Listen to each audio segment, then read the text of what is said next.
The Center for Educational Media and the College of Education at Middle Tennessee State University are proud to offer professional development to K-12 teachers in Tennessee through our online video library. These videos are aligned with the Tennessee academic standards. For more professional development videos, check out our website at cem.mtsu.edu.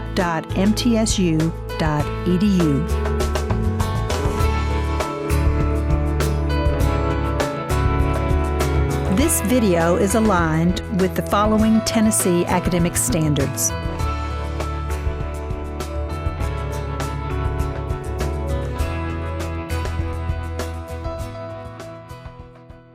Well, welcome everybody. This is actually an intro to History Day. So this is our contact info. It's also in the packets that we gave to you.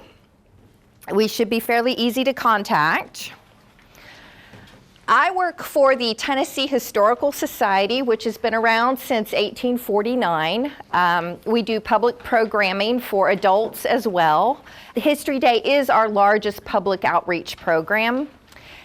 We were founded in 1849, and if you ever go to the Tennessee State Museum or the Tennessee State Library and Archives, all the cool stuff that's there belongs to us, but we don't have to take care of it. Our lovely colleagues at the State Museum and State Archives do that for us. I'm also the Director of Membership and Programs, so you will see in your packet a membership offer for teachers for $25. One of the benefits of membership is a subscription to the Tennessee Historical Quarterly. So I want you all to know that the Tennessee Historical Society is kind of the parent organization of Tennessee History Day. I was having lunch with a teacher last month and he said, I got my renewal notice for the Tennessee Historical Quarterly, and I looked at it and I said, Jennifer Core, is that the same Jennifer Core? It is in fact the same Jennifer Core who does both of these jobs, okay? But about 80% of my time is spent on History Day. So why do History Day? What is History Day? History Day is actually doing history. I can't tell you how many students I have come up to me and they say, Ms. Core, I love History Day, but I still hate history. History Day is doing an in-depth research project and presenting it to a larger audience. Now that larger audience can be the school itself. It can be a regional contest. It can be the state contest. But what we want the students to do is to really get in and wrestle with primary sources and interpreting them. All right, so we're going to look at a documentary that was done by a middle school student at a public school. This documentary placed well enough at the regional contest to advance to the state contest, and then at the state contest it was kind of middling. So if we have 12 documentaries, this was somewhere 6th, 7th, or 8th. I'm showing this to you because I want you to see that not all students have to do great things right out of the gate. You can do something that is just completely satisfactory, okay? You can do something that's a B and still learn. So in a classroom setting, this documentary might have been a B+ or an A-. It did, because it was in a less competitive district, it did qualify to come to the state contest, but then at the state level, it was not good enough to medal at the state. Okay, there's some good things about this documentary. There's some things that might annoy you about this documentary, especially if you've seen it a whole bunch of times like I have. The theme this year was leadership and legacy. So we'll take a look at Andrew Jackson, the People's President. Andrew Jackson, the People's President. It is to be regretted that the rich and powerful too often bend the axe of government for their selfish purposes. Andrew Jackson, 1832. Andrew Jackson was born on March 15, 1767, to Andrew and Elizabeth Hutchinson Jackson in the Waxhaws region between North and South Carolina. His father died 3 weeks before he was born. He had 2 older brothers, one named Robert and another named Hugh. When Andrew Jackson was 13, his 2 brothers and he joined a local militia. Hugh was killed in the Battle of Stono Ferry. Robert died of smallpox during the Revolutionary War. Then his mother died of cholera. Left an orphan, 14-year-old Andrew was raised by his uncles. When he was old enough to go to college, he was accepted into law school in Jonesboro, Tennessee. Andrew Jackson continued living in Tennessee in his home called the Hermitage. In 1796, after graduating law school, he helped create the Tennessee Constitution. Andrew Jackson ran for president in 1824, but was not elected. When he ran for president again in 1828, he received the majority of electoral college votes. The opponents who ran against him thought of him as a monarch and called him King Andrew I. On the other hand, the people who supported him called him the People's President. Andrew Jackson had a lot of firsts as president. He was the first ever president elected for the Democratic Party, for example. He was also the first and only president to pay off the national debt entirely, and he was the first president from west of the Appalachian Mountains. Andrew Jackson is also the reason for the Democratic Party's symbol, the donkey. People who disliked him called him a jackass. Many people would have been offended by this, but Andrew Jackson, being from an agricultural society, knew that donkeys are reliable and important to farming.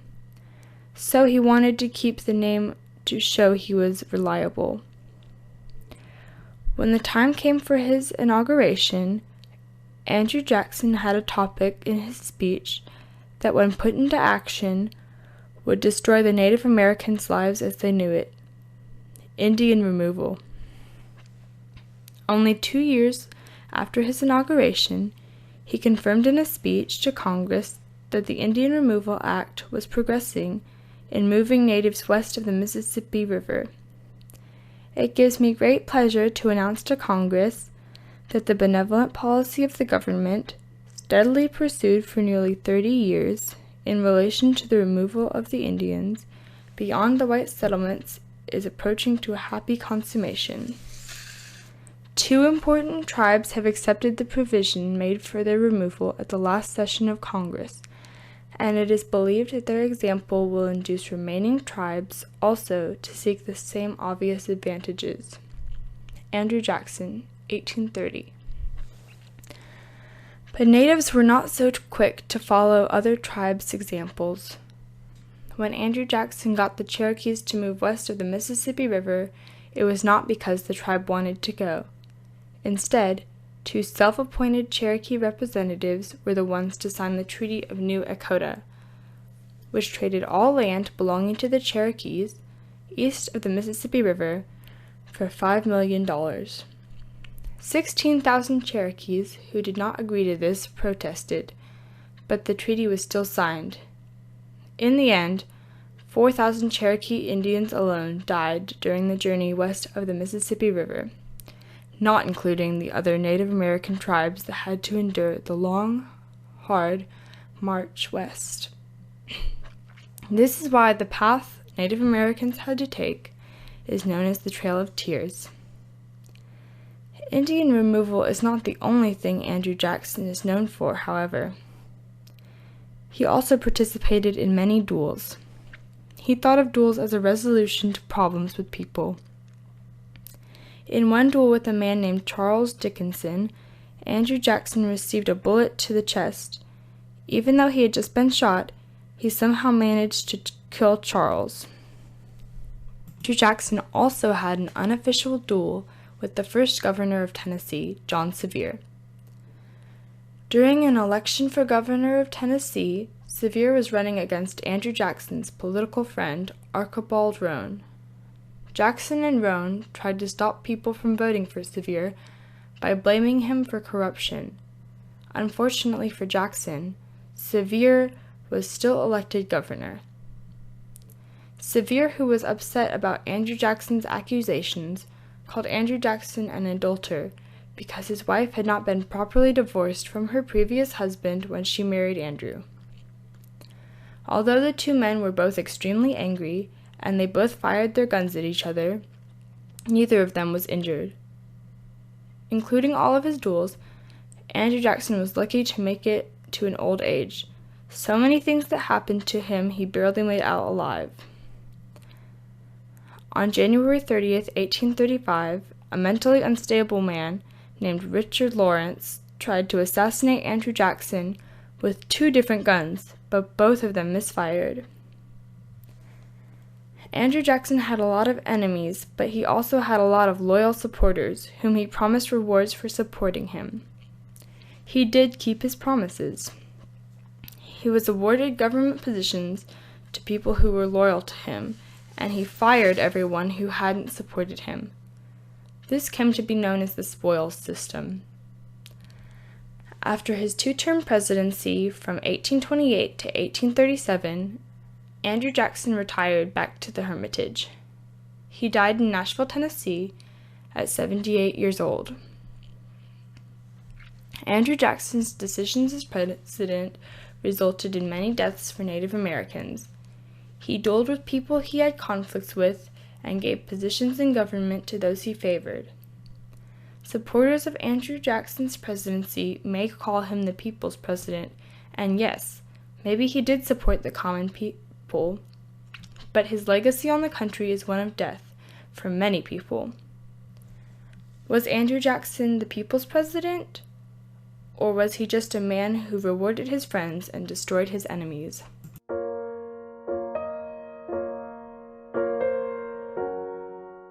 So there are good things that would jump out to you about this. We could nitpick it for forever, but this is a student who I would allow out of the building with a project, okay?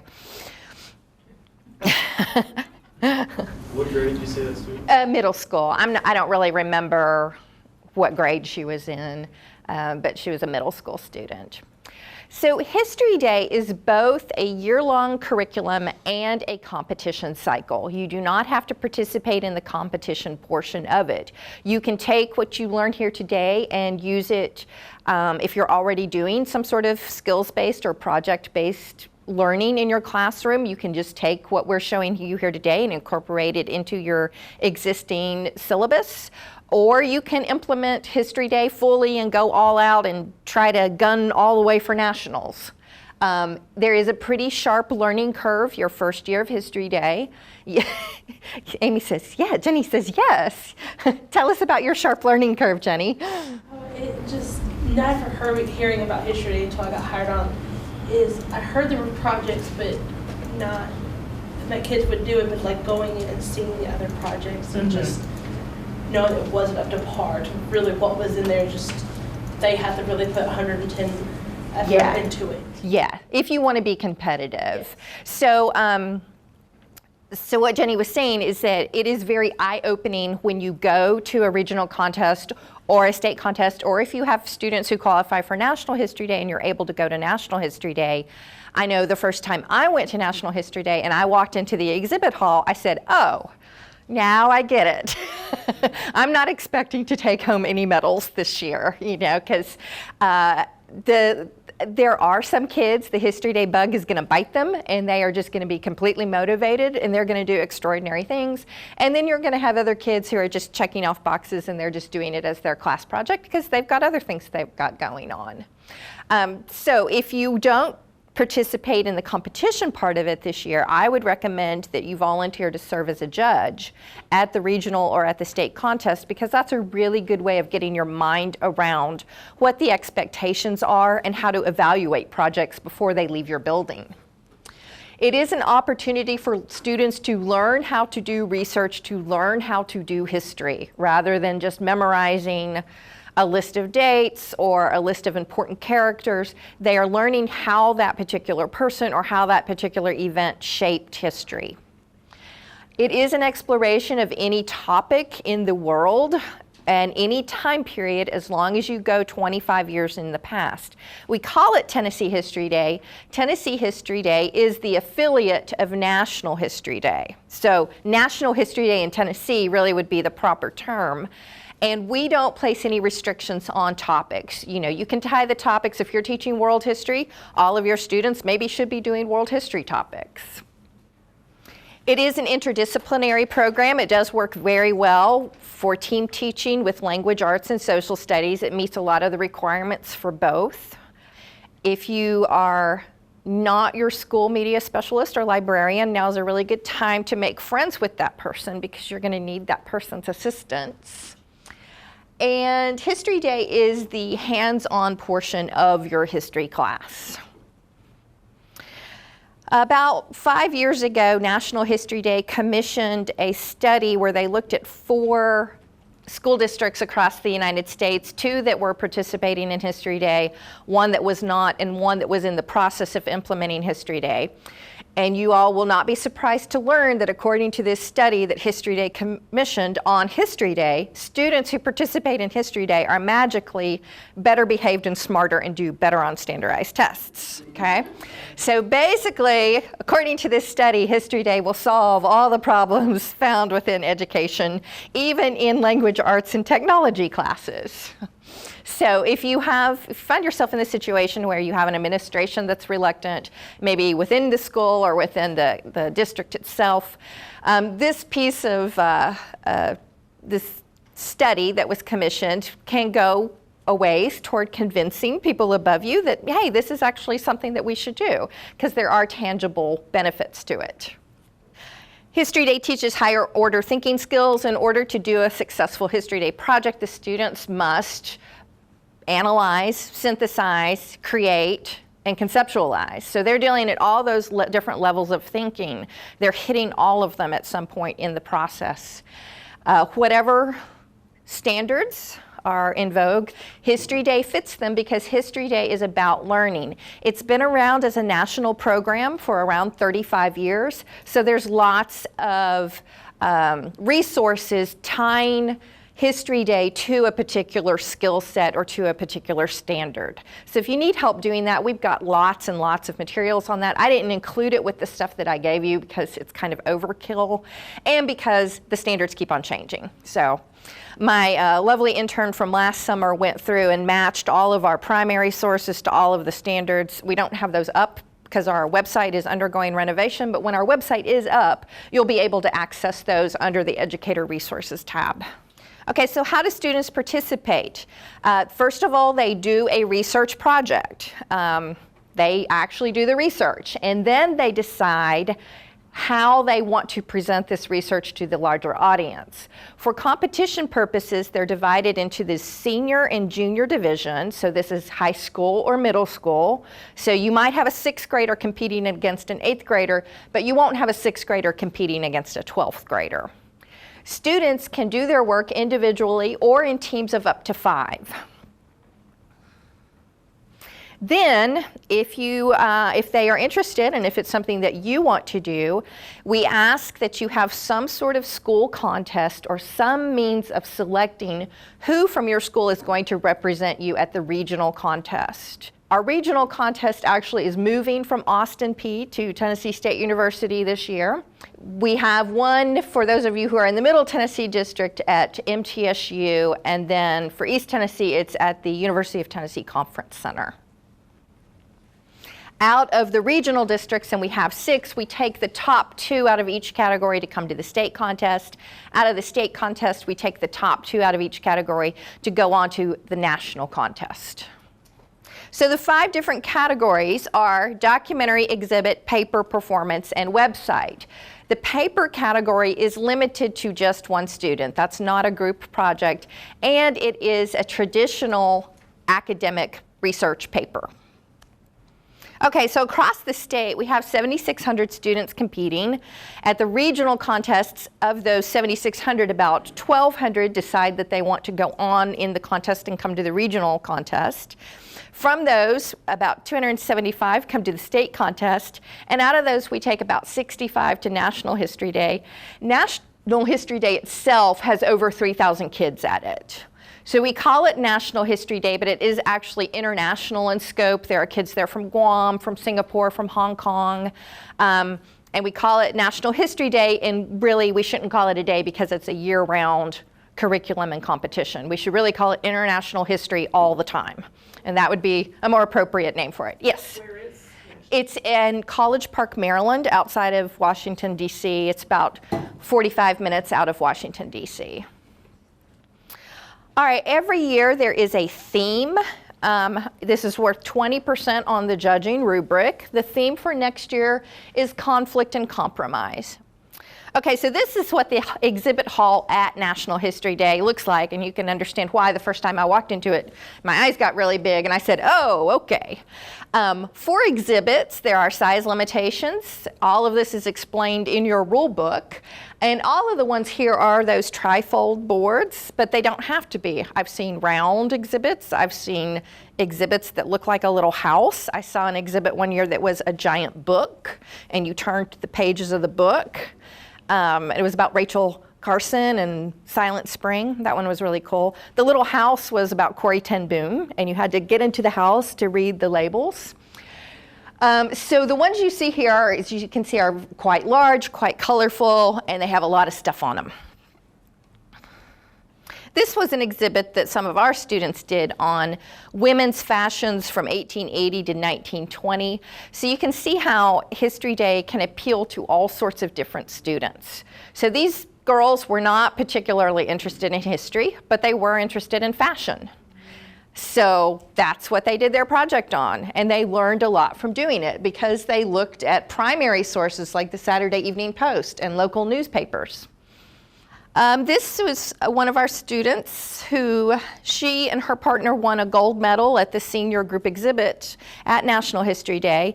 The theme that year was Revolution, Reaction, something, there were 3 R's, I can never remember. Reform, that's what it was. So she does not have a tri-fold board, she actually has a triangular board, and then her little triangle shirtwaist factory fire model is a triangle as well. And so on the 3 different parts of her board, she starts off with revolution, reaction, and then I think reform would be on this. So she addressed the 3 parts of the theme on the 3 different sections of her board. And this particular project, the little faces here, these are people like the manager of the factory. And so if you can pull that up, and underneath it is a little bio of that person. So it also had that interactive aspect to it as well. This project was interesting. I saw it at the district contest, the regional contest, and I wasn't quite sure what to make of it because it was so incredibly busy. It had so much stuff on it, and all of their labels were handwritten. They were neatly handwritten, but there was a lot of them. They didn't do any work on it between the regional contest and the state contest. They came in second at the regional contest. They came to the state contest, came in second at the state contest. Between the state contest and the national contest, they had a falling out with one another and were no longer speaking, but they did talk about the project long enough to revise it, and they did a lot of work on it between the state contest and the national contest, and they came in first overall in the country for this project. So you can modify at every level? Yes, that's an important part of the competition cycle is revision. We want the kids to work on it at each stage, to take the judges' comments into account, or to look at the judges' comments and say, I don't know what this judge is talking about, I don't understand this at all, and to revise. And so I have seen projects, for example, the Andrew Jackson project that we just watched. If she had gotten good comments from the judges, like be more focused or come to an actual conclusion, and she could have totally changed her project around and really improved it. So she probably didn't do a whole lot of work on it between the regional contest and the state contest, because what you saw there is more typical of what we see at the regional contests. Documentary, we saw an example. A documentary is limited to 10 minutes long. It should look like something you see on PBS. It should have a title slide telling us what the title of the documentary is. It should have actual content and a flow to it, narration, music, and then it needs to have an ending slide with the sources that were used or the archives that the student visited. The paper, as I've said before, is a traditional academic paper. Performance. So the young lady on the left is Nancy Ward, and the young man on the right, I think, is William Jennings Bryan. For performance, less is more when it comes to props and costumes. There are a lot of tricks to getting a good background. You don't need to have an entire room full of furniture in order to win. I have seen students with very minimal props do very well. Performances are limited to 10 minutes in length. Okay, so here we have some of Tabitha's down there in the corner. And this is the group of 5 students who never got into a fight with one another. They all liked one another. That's the first time I ever took it. Those guys are sophomores or juniors in college. Yeah. Wow. So I think that they the first time I saw them, had a lot more props, and then as they went along, they got fewer and fewer props. Because you have to remember that you're probably competing on a college campus. You're not just going to be able to pull up and unload and leave the car there. You're going to have to unload and then maybe carry this stuff through bad weather to another building, okay?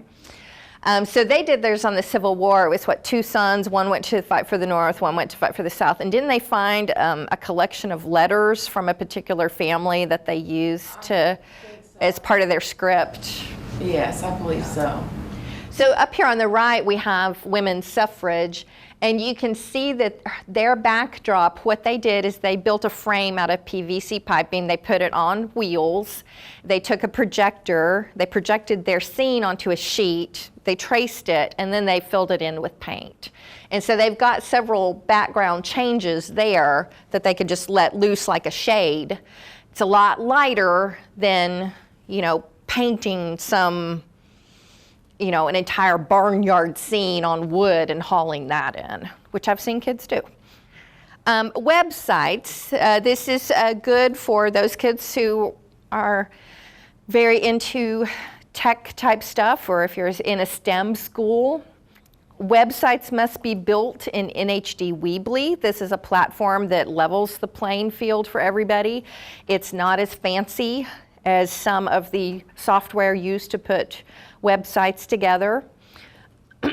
This young lady did hers on Dr. Ephraim McDowell, the first doctor to successfully perform a hysterectomy, and the woman lived. And when we went to National History Day, we went to the Hall of Statues, and she said, Miss Cora, here's my doctor. And he's from Kentucky, and he's one of the 2 statues that Kentucky chose to put in the Capitol. So that is her standing next to the subject of her website. So how do you actually do this? Some schools and some teachers have been very successful with having a History Day club and doing this as an extracurricular. I will tell you that my teachers who do this, they might start off with 30 kids. They usually end up with about 6 who have completed their projects to the point where they're actually able to bring it to a contest. Doesn't mean that the other kids haven't learned something or haven't done some work toward a project, but they got busy with baseball or basketball or something like that. You can do it with your entire class, or you can start it off in small groups. I had a teacher who came to 9 of these workshops, and after his 9th one, he said, I'm going to do it because I got the kids I'm going to do it with this year. So he had 2 students that he just let loose on History Day, and they ended up having a very successful kind of fairy tale story. They wrote to all of the Tuskegee Airmen, and they got 1 to respond, and this Colonel George Hardy came to their school. He lives in Florida, but he came to Tennessee to visit them because he was so impressed with them. They interviewed him. He did a program for their entire school. And they came to the state contest. They won there. They qualified for National History Day. And Colonel Hardy came to National History Day with us. And he met all of our students. And he sat with us at the award ceremony. So stuff like that can happen if you've got the right combination of students, projects, and resources. You can make it a required class project or extra credit, and you can do it in your own classroom or in a team teaching type situation.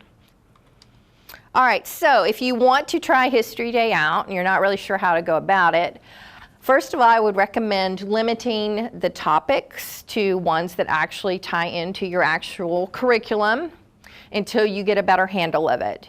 You don't need some kid doing Genghis Khan when you're actually doing U.S. history up to the Civil War. You can limit the categories. So if you're more a language arts teacher, or if your background is language arts, maybe all of your students do a paper. Or maybe you're sick of grading papers. Maybe you say you can do anything except a paper. I'm tired of papers. You can limit the group size. A lot of teachers say you can work individually or in pairs, but to manage a group of 5 is difficult. Tabitha says, don't do it. Don't do it. That one group that was 5, that's the first year I ever did it, and it was a performance and that worked well, but I kind of cut them off at 3. Yeah. You don't really need 5 people on a website, because as a student, I did not like group projects. As a teacher, I did not like group projects. If you have a group of 4, you have one person who's doing the work, you have one person who's doing nothing, and you have 2 people who are floating along. So you have to learn some strategies for dealing with that. I recommend having them sign a contract with one another, and then also keeping a log where they write down every week, so-and-so wrote the first 3 paragraphs of our script for the documentary. And it doesn't have to be, since you're doing this over a long period of time, I would write something in my syllabus that I reserve the right to give different students in the same group different grades. If you're not doing the work, you're not getting the grade. Also, I would recommend knowing that not all students have to contribute equally every single week in order to get a decent grade. So when it comes to documentaries, for example, I personally think a documentary that is narrated by one person is better than if you have 2 minutes by one kid, 2 minutes by another kid, all the way. All 5 kids don't necessarily need to narrate the documentary in order for it to be a good documentary. Pick the kid with the best speaking voice and who doesn't rush through the entire thing to do it. And again, also making the contest portion of it optional. We have websites for you to look at, TennesseeHistory.org. Our website is currently undergoing renovation. It should be live with resources for you by the 1st of August. And then National History Day is NHD.org. They redid their website last year and I think made it more complicated to use. I just always search. Like I just go to the search button and put in what I'm trying to find. So I will say there are a lot of resources out there. Pretty much every situation you can find yourself in, somebody has already been in that situation and already created materials to help you. So if you're on some weird, crazy schedule where you see your students every other day for 12 minutes, somebody's written a syllabus for that, I promise you. So you could also look at Minnesota History Day has a lot of really good curriculum stuff on their site, and National History Day in California has a lot of good stuff on their website. So if you get to a point where you're like, my students are not understanding how to write a thesis, just send me an email because I've got at least 5 handouts on how to write an effective thesis. Okay, so all students must participate in a regional contest before coming to the state contest. Every year around April 1st, I get a call from somebody who says, I'm trying to register for the state contest and I'm bringing 60 kids, and it's somebody I've never heard of before. You cannot do that. You have to come up through the ranks. It's just like a track meet. If you're number 1 and number 2 in the county track meet, then you get to go to the state track meet. All right, same with History Day. You are limited to the number of entries you can bring. This varies district to district, but generally it's either 2 or 3 in each category. That actually works out to 60 to 75 kids per division. So Tabitha, for example, is in the middle school. If she had some high school students who went on to the high school and they couldn't find a teacher there to sponsor them, Tabitha could sponsor them. It doesn't count against her total. She can sponsor up to 75 high school students as well as 75 middle school students. And that would be 2 busloads full of kids. That would be a lot. Online registration is required from each teacher, and then the entries. So the students register together if they're working in a group.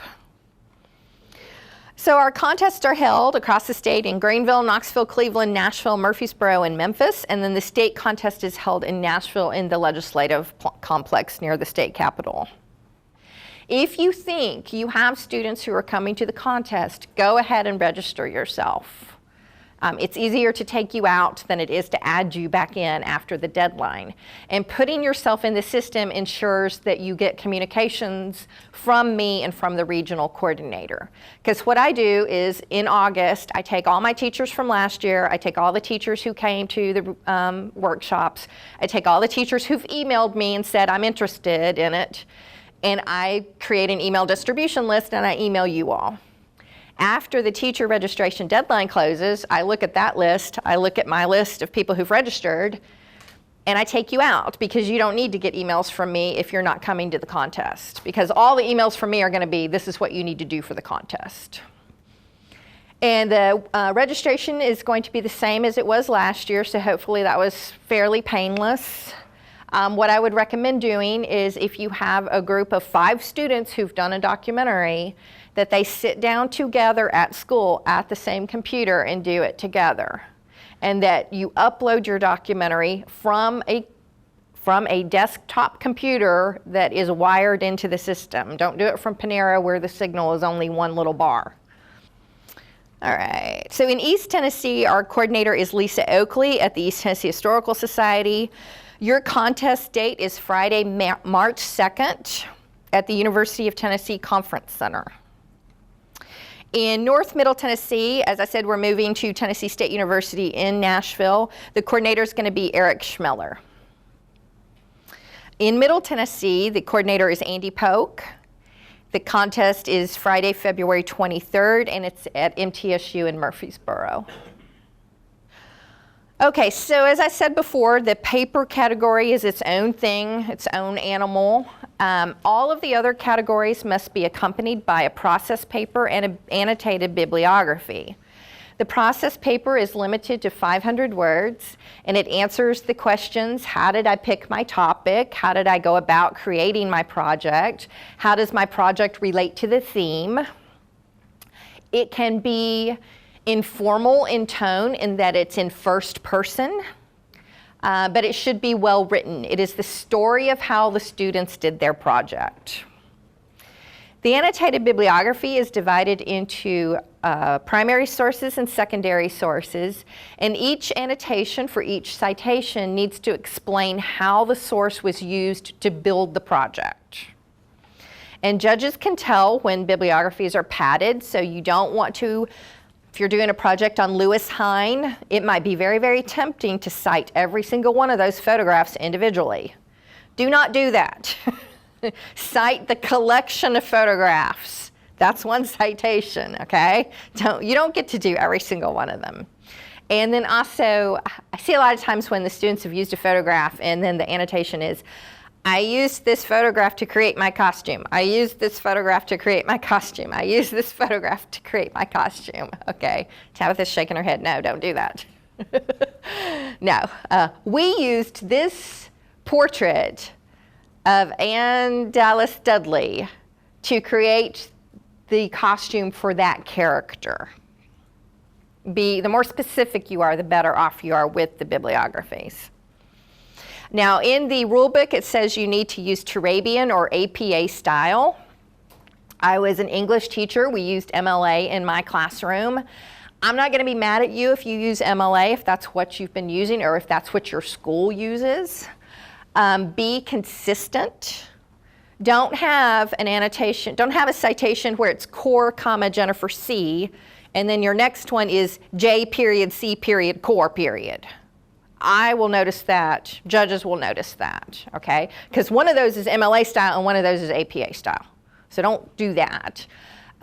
There are tools, again, I didn't put this in your packet because I didn't want to overwhelm you, but as a History Day teacher, you have free access to Noodle tools, which is kind of you can use it in your classroom as kind of cloud storage for research projects and for sources.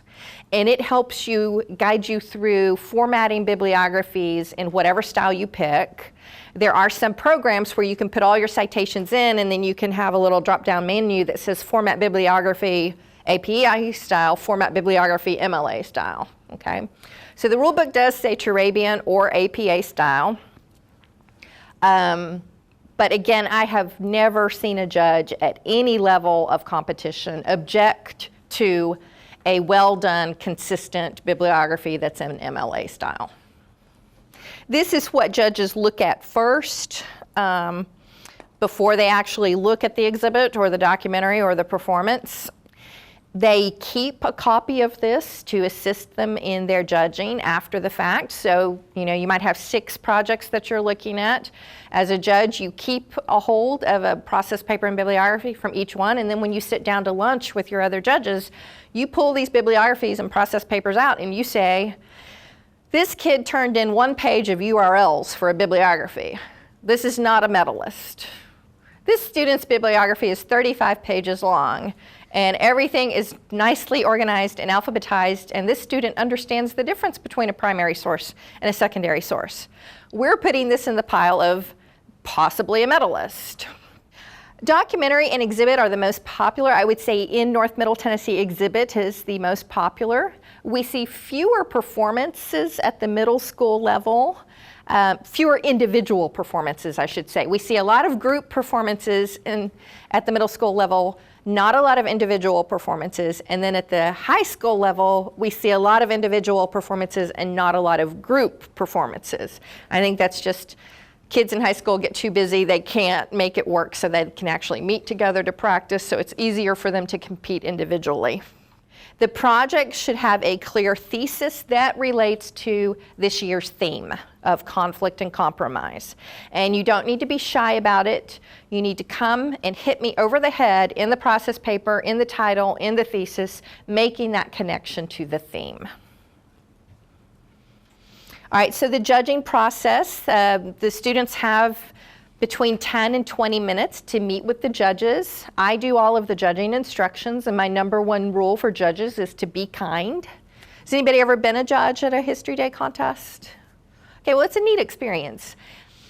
Hopefully the students will come out of the interviewing process feeling like they've been respected and treated like they're experts on their particular subject that they've chosen. But you can still practice for this and reassure them that they are being judged on the project. They're not being judged on how well they're dressed or how articulate they are. It's not an elocution contest. It's not a popularity contest. It is a how well did you do this research as reflected in this bibliography contest. Okay, so I just want to touch on this briefly, but we've talked about what History Day can do for students. What can History Day do for you as an educator? Jenny, did you notice any change in your teaching once you implemented History Day?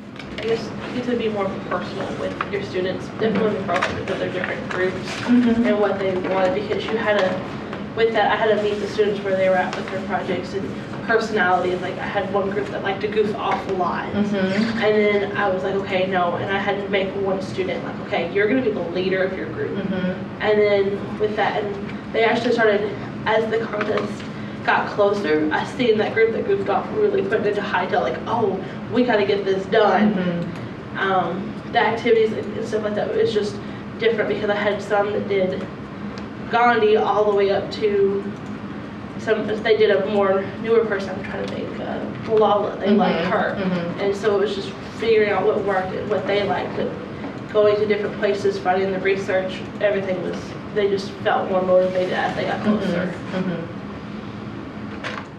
Tabitha, do you notice, how did it affect your teaching doing History Day? I think it's a lot more independent. The kids are having to drive themselves a little more. The kids who go above and beyond what we do in the classroom are the ones that are more successful. I know that. I also think because of what I teach, I'm not one specific subject area, and the kids can pick an area that interests them. That's what I tell them. You're going to be working on this for 7-8 months. Pick something that you're going to like working with for 7-8 months. So the kid that interested in science usually picks a science topic.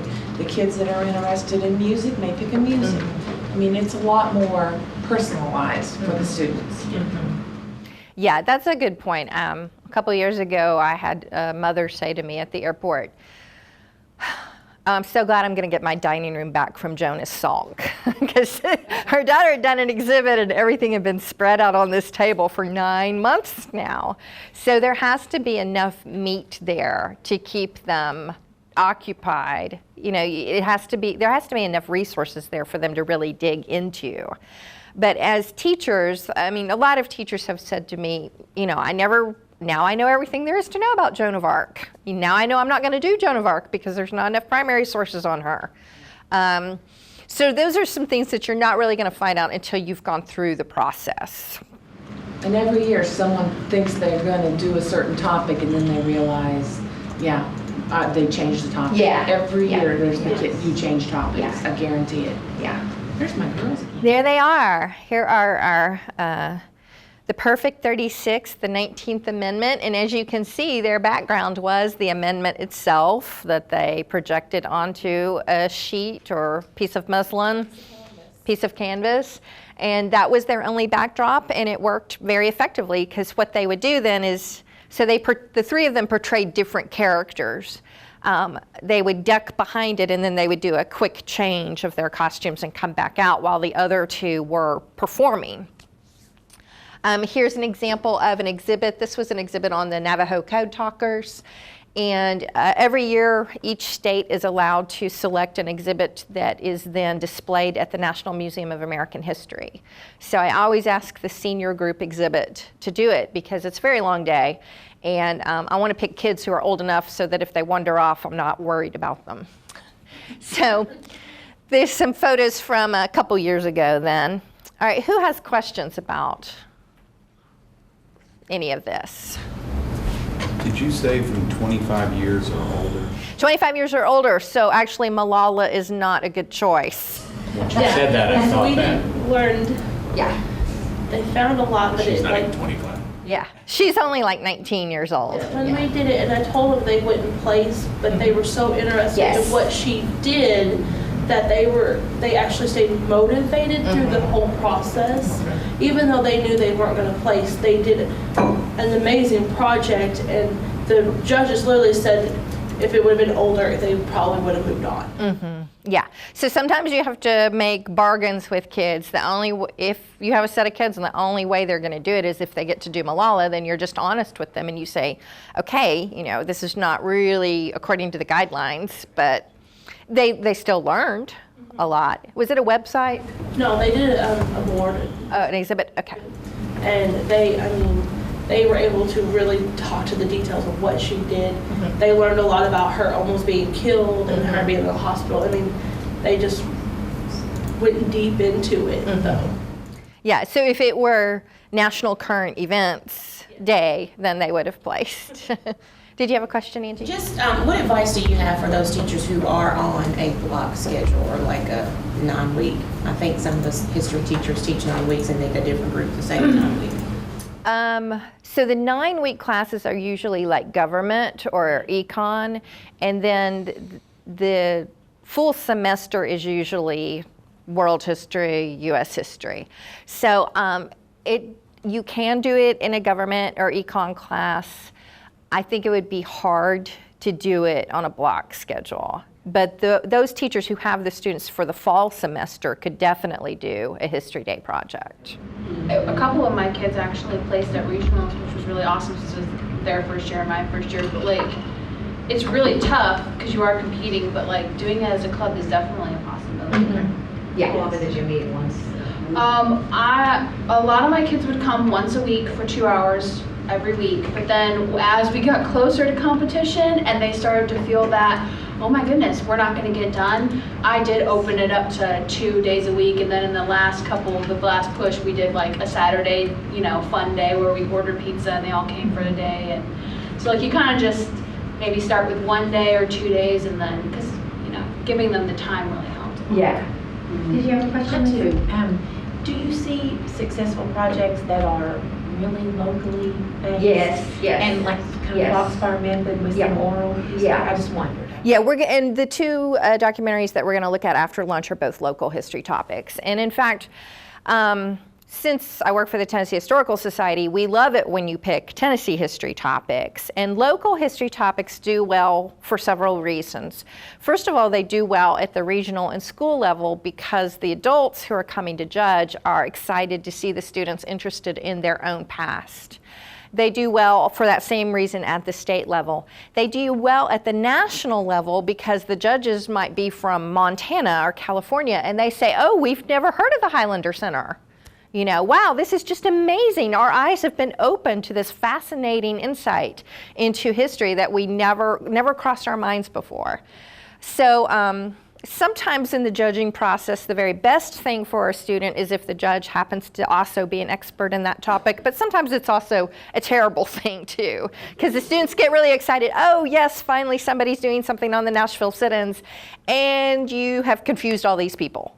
Rosa Parks is not the same person as Diane Nash, you know, so, but yes, I would say about 1/4 of the topics that we take to National History Day are local history topics.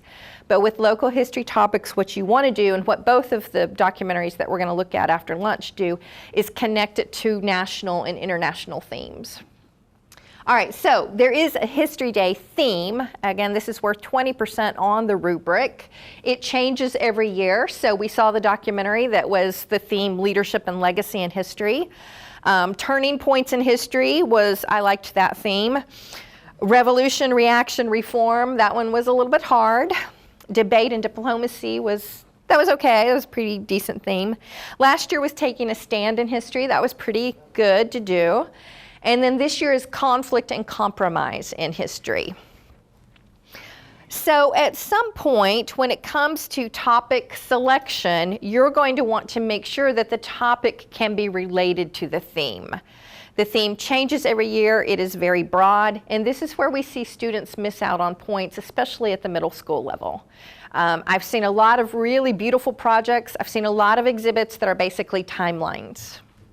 The documentary that we looked at earlier, one thing that the student could have done better is to have hit the theme more precisely and said, here is where Andrew Jackson showed leadership, here is where Andrew Jackson is criticized for something he did as a leader, and he has a mixed legacy to many people. She kind of left it open-ended at the end. Was he or was he not the people's president? I would have preferred it if she had actually come to a conclusion that related to the theme Leadership and Legacy in History. You should have the theme reflected in the title. It should be addressed in the process paper. The last required question that they need to answer is, how does my project relate to this year's theme? And they need to be able to answer that question verbally because it's going to come up in the interviews as well. Oftentimes the judges will start off with, how does your project relate to the theme? So how do we help them get their minds around what is conflict and compromise? What defines a conflict? What are the different types of conflict? Is it all military conflict? Are we just going to get projects on the Civil War and World War II this year? Or are there other conflicts that people sometimes have? What are the different parties to the conflict? Now, if you're teaching language arts too, you can get into the 4 classical conflicts. Person against person, person against self, person against nature, person against the supernatural. Okay? What is a compromise? Is a compromise more beneficial to one group than to another group? What happens if the compromise fails? Which came first? Was there first a compromise and it didn't prevent the conflict, and then you had to have another compromise? Or do you have a conflict and then there's a compromise and everybody's happy? And then the question that one of our regional coordinators always asks about your topic, so what? Why is this important? So talking about local history topics, maybe there's a famous feud that everybody knows about that involves water rights.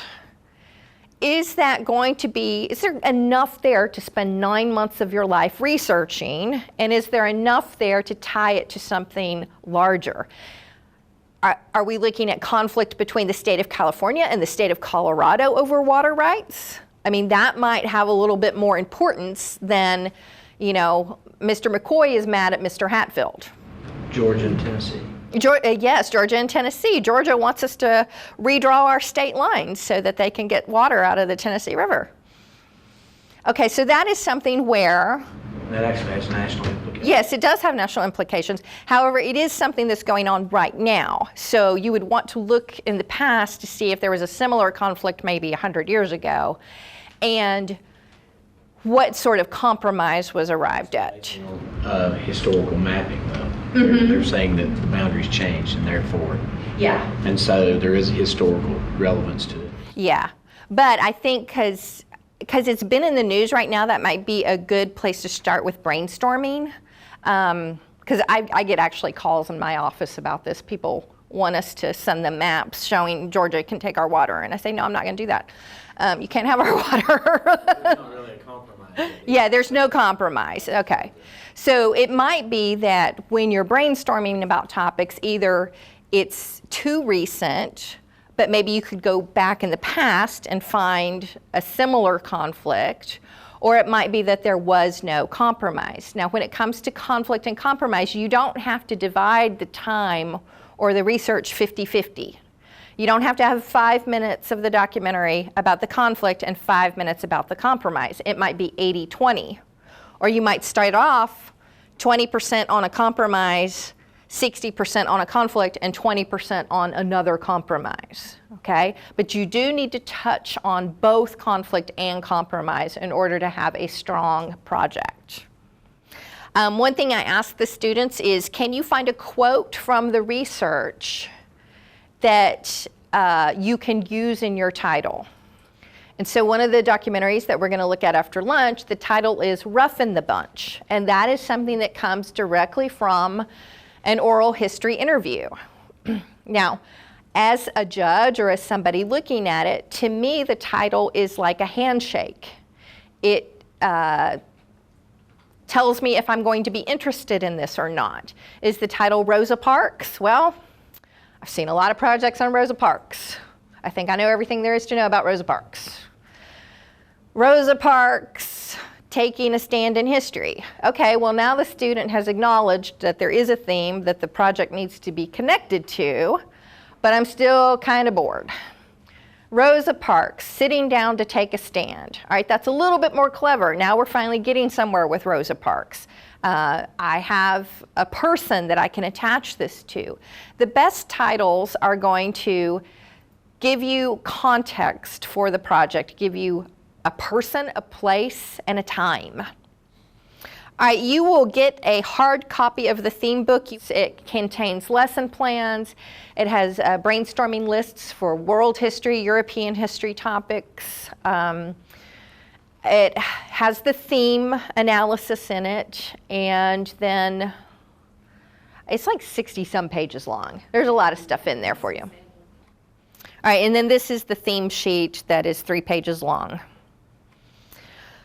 You have a graphic organizer. I gave you a hard copy as well, and it is keyed for this year. It asks the students to identify the little c context. So if you have a local history topic, the Elizabethton textile mill strike might be the small context. The larger context might be the aftermath of the Industrial Revolution or the continuation of the Industrial Revolution and the moving of textile mills from the north to the south. Conflict between the workers and management over fair working environment. Compromise, was there a compromise? Well, there was a strike. That's actually more conflict, right? Did it lead to any kind of compromise? And then short-term and long-term change. Short-term change, a lot of people went out on strike and didn't get their jobs back. Long-term change, there was a Fair Labor Standards Act adopted. Okay, so if you can answer all of these questions about the topic, then you probably have something with enough meat on it that you can spend 9 months analyzing. So I wanted to look at some of the titles. These are the projects that we took to National History Day last year, or last month actually. So still standing, again, the theme was taking a stand in history. Still standing, Rex Ritchie and the fight against bootlegging in Tennessee.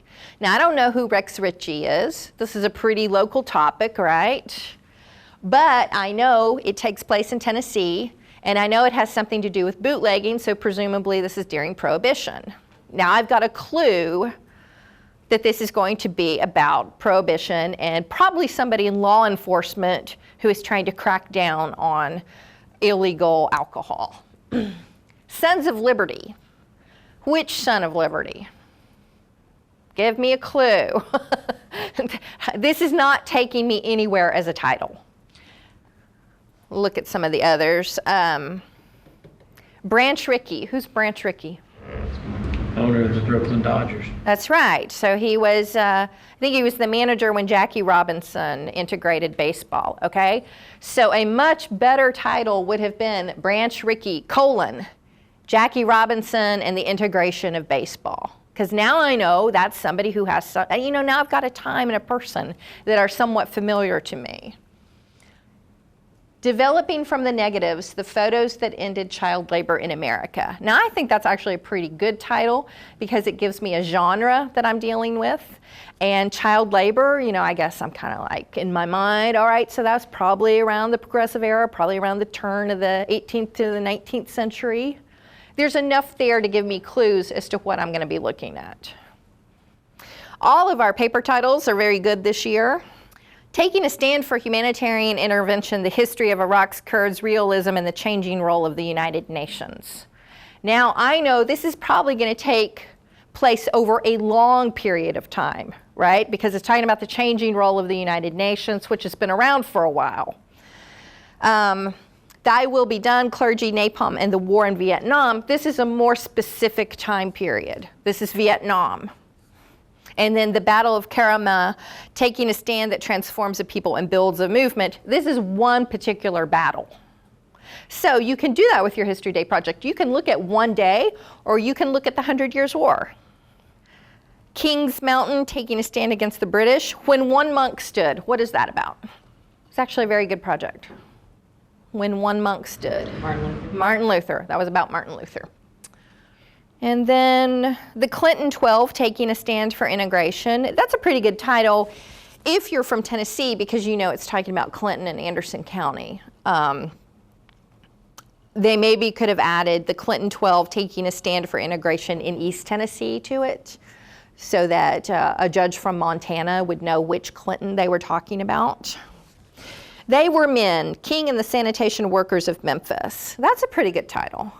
Because it tells me I'm not just going to be looking at Martin Luther King, I'm also going to be looking at the people who were already on the ground in Memphis. Okay, if we want to take a 15-minute break, when we come back, Kira will introduce us to the Library of Congress.